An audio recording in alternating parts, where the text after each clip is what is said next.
looking at all this nature,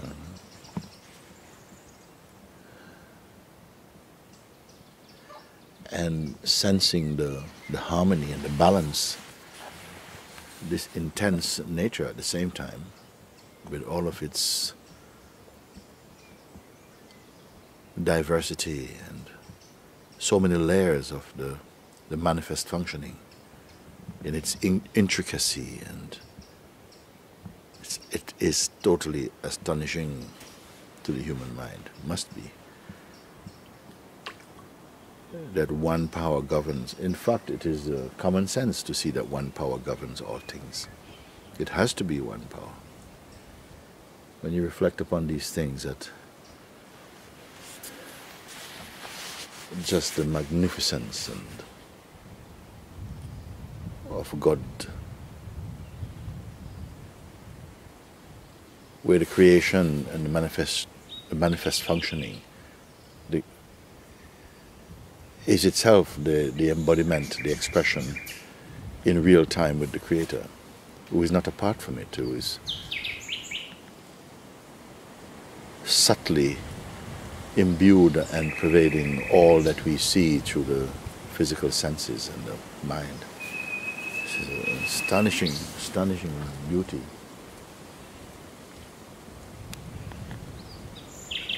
That even in its apparent ugliness, this is the beauty of the extraordinary wisdom. It cannot have been created piece by piece, atom by atom, in the way that the human mind works. Put one thing together with another thing. The greatness of this power is it simply will things into existence, or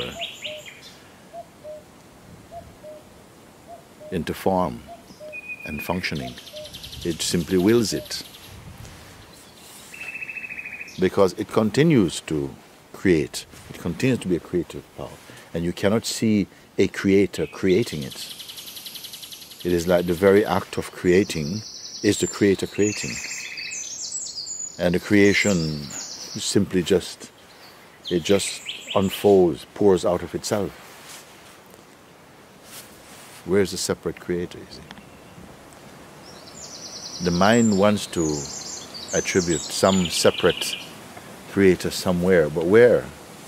Where? And if the creator is somewhere, then he's limited, you see? Means that other places he's not, and it cannot be this, you see?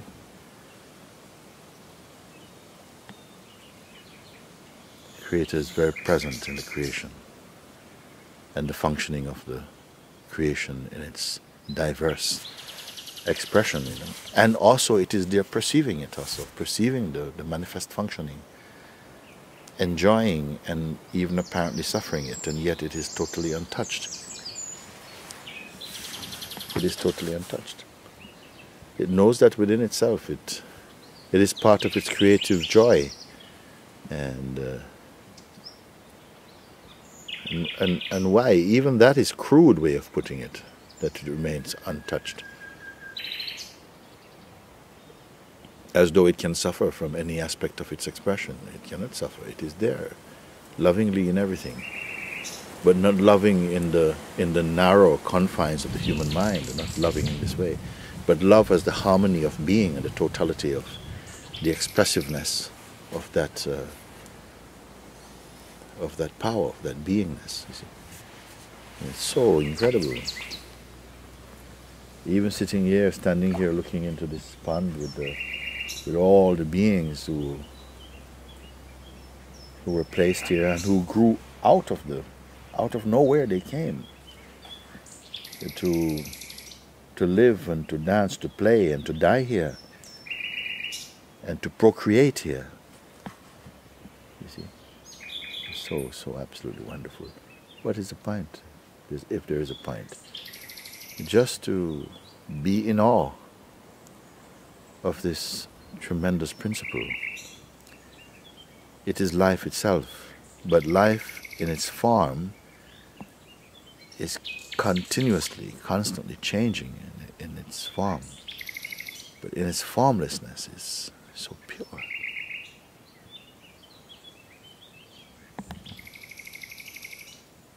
Many years ago remember saying that there's no tree inside a tree, and there's no cloud spirit inside a cloud.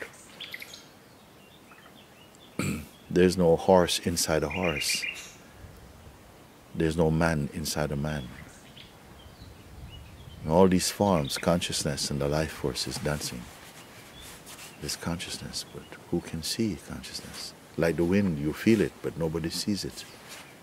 You only feel and perceive its effect by seeing the leaves moving, the trees swaying, and the cool touch against your skin. But the wind nobody can see, like the spirit.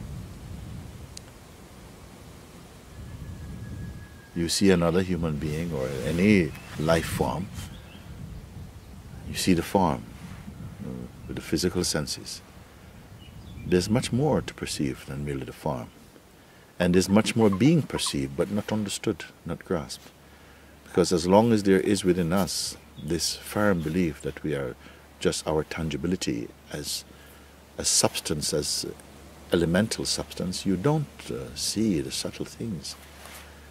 They become secondary, if even that, maybe not realized, not perceived at all. The subtler you become in your consciousness, the subtler you see. You don't sacrifice necessarily the perception of the tangible form, the surface form. You see all the form and the spirit functioning in them, the quality of that expression, the implication of that expression very often, the soul power, the joy, the love, all of that is simultaneously perceived inside the being. How wonderful. And this being that is perceiving itself is this creative power. It is God. It is the truth. And yet, in the filter or the expression of as a human being or as an independent being or even as ego, the perception is contaminated because it becomes personalized, and where it becomes personal, meaning there's a belief that the form is itself. It's a severe restriction on the consciousness, which is formless and limitless. And now it begins to taste its own concept. It believes in limitation, it tastes limitation, you see, and it struggles with limitation. It is so wonderful to see. This is how it appears to me. I see all this, perceive all this wonderfulness. But I, as the perceiver, perceiving the wonderfulness, is the wonderfulness also. The wonderfulness must perceive itself in the total functioning of the perception of wonderfulness, if you can put like this. It is so all-encompassing. But these words and these concepts are always limited, because if it is all-encompassing, its encompassingness and what it encompasses is one thing, you see.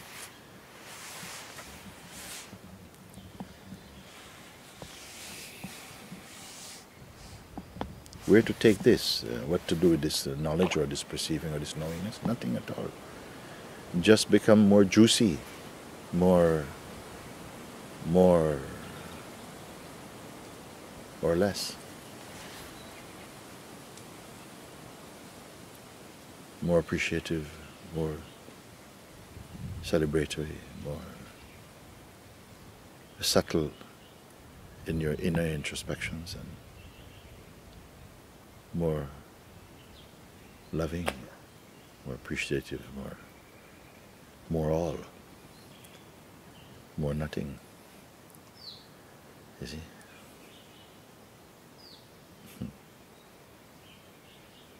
It's just a joy. It's just a joy. Just a joy.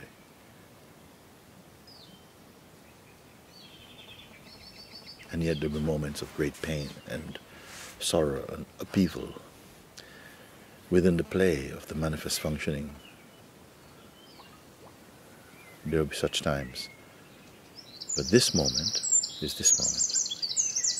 And what is the assessment or the measure of this moment? It need not be measured. It's immeasurable. It can also be felt as nothing. What will determine this? The will and the, you may call motive. I don't know if I use this word motive. All the words are becoming very, very limited. What will determine or assess this moment? Why to assess? One may simply enjoy, even not to enjoy, because the very fact that we are conscious and consciousness does not necessarily compel a dualistic relationship. The mind may continue just in its natural allness, isness, without measuring or comparing, you see, which are the usual functions of the mind, to measure, compare, and interpret what it perceives or thinks it perceives, you see. I don't know, I'm just taking a moment of reflection. This reflection does not step outside of myself. And what is reflected upon is not outside, inside myself.